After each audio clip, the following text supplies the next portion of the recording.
Okay, how's it going? I'm going to review Spider-Man Homecoming. I don't actually know why it's called Homecoming. I'm trying to think. I know that in the movie there's like this girl is like putting up a sign that says Homecoming. Is that why? I don't know what it's a reference to. I feel so stupid. But is it because like, oh, finally this is the real version of Spider-Man after the other two? I really like the Sam Raimi ones, or both of them. I like to pretend there's just two of them. And the other ones, Amazing Spider-Man, I think they were okay. I didn't mind them, but anyway, so this one is it's mixed for me. I feel like Spider-Man's too young. It's like, who wants a 15-year-old? I think he's meant to be 15. A 15-year-old protagonist who just isn't that smart to me. I mean, he seems kind of cool. Tom Holland is obviously a little older. He seems kind of cool. I feel like he could play. I think he was cool in Civil War. I think he can be kind of funny, kind of capture some of that quality of Spider-Man. He's obviously very works out well. He's a good physique. Apparently, he can do backflips. I don't know. I want to learn how to do that. That's a long-term or fairly short-term goal, hopefully. But I don't. I don't think he's a great actor. I don't know if he can carry a movie. Not yet. I'm not, and I'm not picking on him. But like, just yeah, he feels that maybe a little bit too young. That's not to be. I don't want to see a pubescent or, you know, just just barely post-pubescent adolescent like superhero. It that for like for a whole movie. There are some very cool things in it, like some of the way they kind of combine. Iron Man is giving him a suit, and some of the gadgets he's got, and he talks to this woman, and he's the voice, and he's like, "What's your name?" Where he makes up the name Karen. I think some of that stuff is cool. That some of the comedy works really well. But that brings me to tone, right? You've got to have, in my opinion, sort of a consistent tone with your movie. You don't want to have comedy mixed with life death situations and drama. Like, you know what I mean? Like, because there's parts where he's fight. Like, this is where I get driven nuts because I understand the sense of urgency and the sense of timing. Like, if you, when I play video games, there's often, like, I play shooting games, and if you can get the enemy quickly before they can, like, that can prevent other problems later on.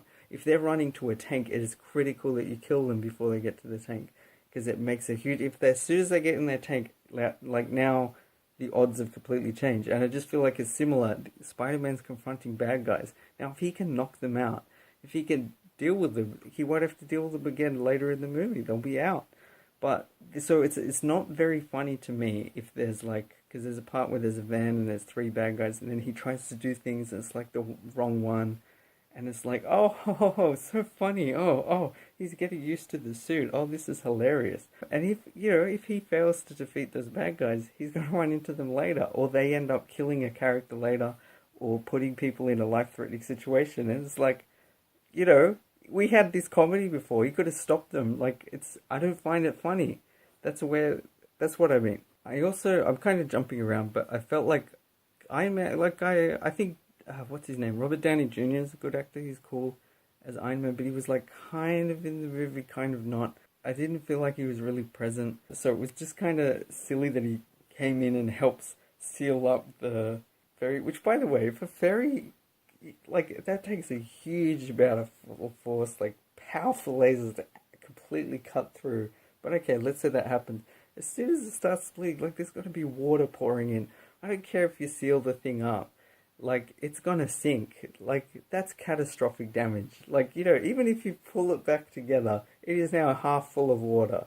Why would it stay there? It's just, it's gonna sink. You know what I mean? Like, if you had a modest sized hole, like, say, a meter diameter, right, in the bottom of the thing, it'd sink within, I don't know, like an hour or something. Maybe a little longer, like, it depends.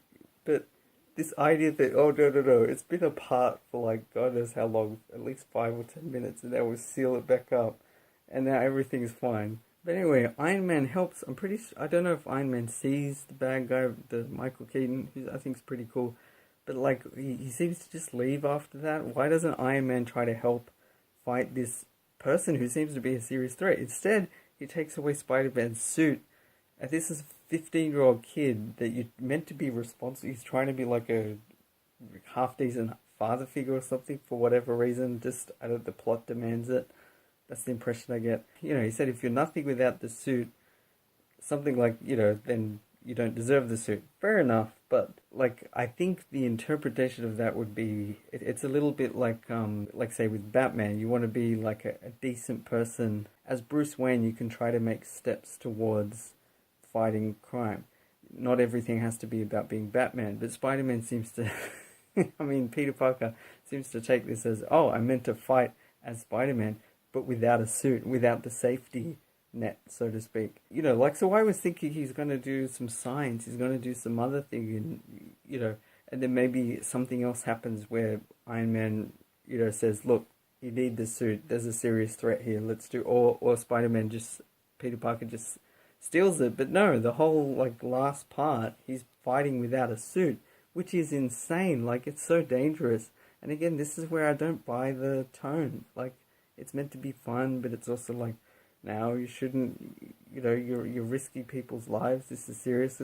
Is it serious or not? Because that was really stupid for him to be fighting the Vulture, Michael Keaton, and he's not even in a proper suit at all. That's insane. Some of that last part was kind of cool with the ship that kind of half turns invisible. I like stuff like that where it's kind of like something that, I mean, I don't know, maybe is technology like that, but something kind of futuristic at some point probably will be reality. But yeah, that sequence just, it feels a little like it's just, you're just watching all kinds of crazy stuff. You can kind of follow it, but I get a bit bored with that because none of it feels real. And it just feels like there's no real tension. Like, yep, things will work out, but we're just watching to see, this thing, oh no, now he's over here, and oh, he's nearly falling off, oh, he's got a grip. And it doesn't seem that creative, really. Like, it's kind of creative in its own little way, but not, I don't know, not memorable. It's just like a whole mess of, oh yeah, there's stuff on a ship, and then at some point it crashes, or I don't know, they end up on the ground and they're fighting. I don't know. Another thing for the kind of movie it is, like a, I guess, kind of action, comedy, superhero movie, it feels way too long. For Spider-Man, it shouldn't be 2 hours and 13 minutes, or whatever it was, over 2 hours, I think. You want something that's a bit punchier, I think. An hour and 45 minutes is perfect. Because if it's lighter in tone, I don't think it should last as long. So yeah, I think parts could have been cut from it. It maybe feels a little bit repetitive. Some other specific parts, at the bank or the ATMs, when he sees the Avengers, they have the mask. That's like, it was mildly amusing, but I just thought, I saw one of them with a gun, and I just thought, why is he going in there and making a quip? He's 15 years old. Like, if this was real, the kid would be dead, or have a good chance of being dead. I don't care if he's Spider-Man. If the guy turns around and shoots him with a shotgun, that's why it's not funny. Like, you need to know your tone. Either make the whole thing funny, and that's fine, and you could have bad guys with guns, and it's just like, it's not a serious kind of movie. They have guns, but, you know, it's a bit like the Indiana Jones movies with, he's fighting Nazis and they've got guns, but it has a consistent tone. It's not too serious. There's kind of danger and thrills and action, but it's not like, you know, no one's gonna get, like, if people get killed, we're not gonna dwell on, like, it's not too real. It's just a fun action adventure sort of thing. But this movie feels like parts of it are trying to be realistic, and it doesn't work. When there's someone with a shotgun and then you're making quips and jokes and like, oh, whoa, oh, whoops, oh, and then they're blowing up the whole area. Like, that's why he's got to try to disarm them as quickly as possible and fight them and use the element of surprise. If they don't know that you're there, start webbing them straight away. I also think maybe there were too many subplots, too many things going on. There was this girl that he was kind of interested in. I did notice that this is, how do I explain it? There were a lot of people of color or black people in the movie, and I just felt like that should be significant, right? But I think like 5 or 6 characters, it stood out. And I have this weird thing, it just sometimes, when I saw High School Musical, I just remember thinking the black kid, I think he plays, I guess a lot of them play basketball. I just didn't like his acting as much, and there's been a few other times where I'd be like, that one person, the black guy, I didn't like his acting so much. And it's just a thing for me. There are good black actors, don't get me wrong. Like, what about Denzel, huh? I get that, but, and Donald Glover's in it, he's from Community. I think he's funny, I think he can be funny, but in this movie, I'm not blaming him, but I think he's wasted. It's not, he doesn't really get to be very funny. He's doing a weird thing with his eyes, like he's kind of half tired, or like he's drugged, or like does drugs. I don't know. It's mildly amusing. And I also, yeah, it just doesn't work for me much. And then there's that other black guy that ends up becoming Shocker. It just feels weird. Like, why are there so many black people in this movie all of a sudden? I guess it doesn't matter. It's nice for diversity. The love interest, I didn't really like her much because we don't really know who she is. She doesn't seem overly like a nice person. She's just kind of hot. That's it. She's the hot girl that he likes because she's hot, and it's so. I think a lot of those scenes at school drag out. They're unnecessary. That kind of, I don't know, Asian friend he's got is kind of cool, but again, it's like, is this a serious movie or a silly movie? Because he just goes into his room and doesn't even check his friend's right there with the Death Star, which then just completely falls apart. Every single review I do, there's some Star Wars reference. It happens every time. But, like, okay, so that's kind of cool that he then finds out, okay, so it's now a secret. But again, they're like 15 years old, and the kid doesn't want to keep the secret. He wants to share it. Like, this is serious. You know, he can't have his secret get out. So that's why it can be frustrating. I did like later on where the Asian friend is kind of swiveling back to front on the chair. Like, he could have picked two computers next to each other, but I guess it's more fun to go back and forth. It's kind of amusing. I think a lot of it is kind of like, I was like, I get the joke, and like, haha. But didn't laugh a huge amount for a lot of it. I thought it was a stupid twist that the girl that he likes ended up being the daughter of Michael Keaton. It was a twist, don't get me wrong, but felt very convenient. And there was a bit of tension there. Like, I think Michael Keaton's a very cool actor, kind of unique. Obviously played Batman in 1989, which I think a lot of people were shocked at the decision of Tim Burton to cast him. People were like, he's some, I mean, I don't know what they thought of him, but he's not like a big physically imposing person. I guess he'd been in Beetlejuice, he'd been in like comedies. I don't know exactly, but he ended up, I think he was excellent as Batman. And he's very cool. So I think he's very good as Vulture. It's kind of funny how he calls the other guy, what are you, Shocker?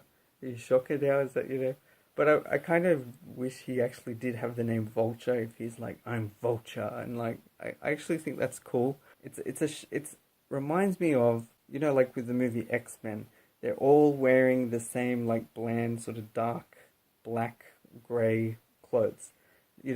Wolverine isn't wearing the bright yellow and blue spandex or whatever. Rogue isn't wearing yellow and green or whatever. Cyclops, like, they have really colourful clothes in the comic books, and it's just like this thing these days of like, no, you can't wear that. You gotta make it cool and new and like more gritty and real, and it's completely dull. And I just feel like it's something a bit similar where it's like, no, it can't be like, I'm Vulture and like be bright green or anything like that. It's got to be like, no, it's realistic. He's just a person, and then there's just a little reference to the word vulture near the end. I didn't really like the other girl that was kind of weird. Like, was she there? Was she not there? Who ended up being MJ at the end, like a big twist. And again, seems to have a more exotic background. It just feels like it's I don't know. I think filmmakers are like trying to be like progressive and have a diverse range of people in the movie. I really get that impression. And to me, all that matters is, are they good actors? But also, I thought MJ was meant to have red hair. Like, if a character has a certain look, then I'd be consistent with that. I don't know. Why not Spider-Woman? And just the whole movie is like, it's a girl the whole time. And just completely change that. Like, oh, it doesn't matter. If MJ has red hair in the comics, why wouldn't she be like that in the movie? I don't get the change. I don't get it. But also, yeah, she felt like a bit of a smarty pants. Not kind of rude, not actually cool. I really liked there's a guy, Martin Starr, who's in the movie. He's the school, what's his role? He's like in charge of that smart group they have that goes in a competition. I love a part where he says, right after the disaster with the Washington Monument or wherever it is, and he says how, just glad to have no students die. He makes a ref, he starts getting teary, like, but unlike last time, something like that. Like, maybe he says, don't want to leave a student behind. Again. Just the way he does it is hilarious. That's a highlight of the movie. But yeah, just to take that as an example, I felt like the Washington Monument part was a bit dragged out, went for a bit long. Again, Spider-Man's trying to climb, and then I think he talks to Karen a bit, and he kind of waits. Like, he should have kept climbing when Karen's trying to calculate the most efficient way to stop it. And it's also not clear, why didn't Karen just sort of say, again, time is of the essence. And then I think he seems to be kind of afraid when it comes to going into the thing. I forget. And then there's the helicopter and they like start attacking him. It's like, dude, shouldn't the priority, instead, there's some guy in a costume on the outside, whatever. Worry about that later. There are people in an elevator that are in danger. And if they were smarter, they might realize this is Spider-Man. I thought, yeah, I mean, they should know of Spider-Man, that he's trying to help them. So then he does like this super risky, crazy stunt. I forget what it even involves, but anyway, he ends up sort of jumping over the whole helicopter or something and then swinging around and then just perfectly smashing through that thing. It's so far-fetched. And then trying to save them. I forget even what he does with the webs. But yeah, it just feels like a lot of it is just as melodramatic as possible. But not really special. I did enjoy Jon Favreau. It kind of cuts to him every so often. He seems to just be like transporting a whole bunch of stuff with signing boxes. There's a little reference to Thor's hammer. Thor's hammer. Whatever. It's got some complicated name. Weird spelling. That's the thing with certain foreign words. When they have like English letters but then fancy symbols that like, it'll be like a normal letter with a line crossed through it. Or like in Russian, the backwards R. Russian, Cyrillic I can sort of sound out. But some of them, yeah, and just like umlauts and other markings. That's the thing. Certain languages, French, German, are okay with, but yeah, some of the others, European languages, it's weird. And I like Marissa Tomei as an actress. I was joking. What's the term? Maybe I shouldn't say it, but she seems like pretty hot for a mum, I guess. Yeah, but she's, I don't feel like she's in the movie much. She doesn't say much. I felt like there was a bit more heart to the Sam Raimi movies. Just were a bit more solid. Again, they weren't as long as this one is, but it felt like there was more development, I thought. Like between Peter Parker and MJ. And even some of those set pieces I thought were more memorable and exciting. See Green Goblin, Peter Parker for the first time, just kind of blocking the punch and throwing him. And it's not just the effects, it's the way it plays out.